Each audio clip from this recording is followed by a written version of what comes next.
the Democrats are attracting very few people to their party. They've lost a lot of ground with Hispanic voters, black voters, with women. 75% of people said they liked Trump's speech last night. They thought it was good. A lot of people, 91% said Trump was speaking about things that they care about. You know, Trump won the popular vote, obviously. But one guy, at least one guy, has gone from Republican to Democrat. And that would be Bill Kristol. Bill Kristol, former chief of staff for the Republican Vice President Dan Quayle. Bill Kristol, the former head honcho over at the Weekly Standard, which was formerly, until it went out of business, it was a premier conservative publication. He was on Fox News as the conservative talking head. He had a real prominent position as a conservative thought leader. And Bill Kristol tweeted this yesterday. Stand with trans Americans. You don't have to understand everything about the transgender experience to know that Trump's acts of humiliation and dehumanization are unjust and dangerous.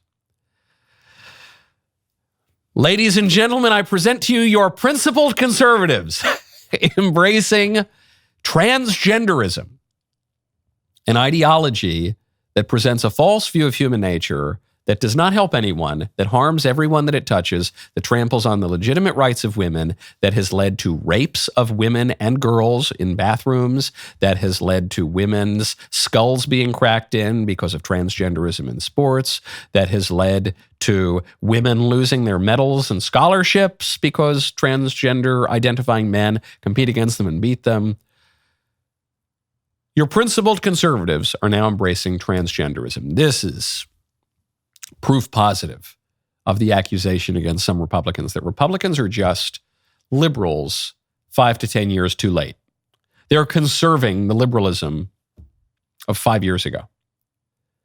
I don't even know if it's 5. It might be 2 years ago for this guy. I remember I was in college. Bill Kristol came up to speak.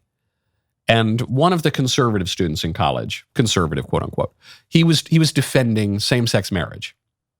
Now, this was before the Obergefell decision. This might have even been before. It was right around the time that Obama switched his view. But it was right around the time when Obama still defended marriage as it truly is and opposed so-called same-sex marriage. And he said, I think Republicans should embrace gay marriage. You know, that'll be good for everyone.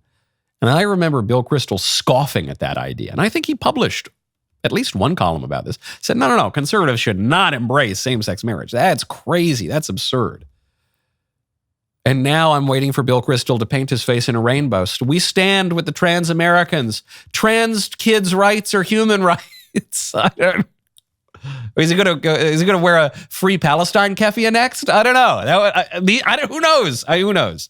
What do these principled conservatives conserve? I've just noticed, having met a handful, having known even somewhat well, a handful of these malcontents over the years.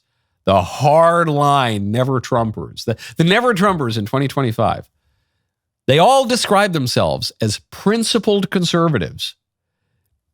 And they are the least principled people in politics that I have ever seen. What principles do they hold? The principles of petty personal grudges and milking a little bit of money out of new donors, even those who oppose everything you've ever pretended to stand for in your whole life. Crazy. That was a good clip. You agree, right? Yeah, okay. All right. Well, then ring the bell and subscribe, and then I will see you next time.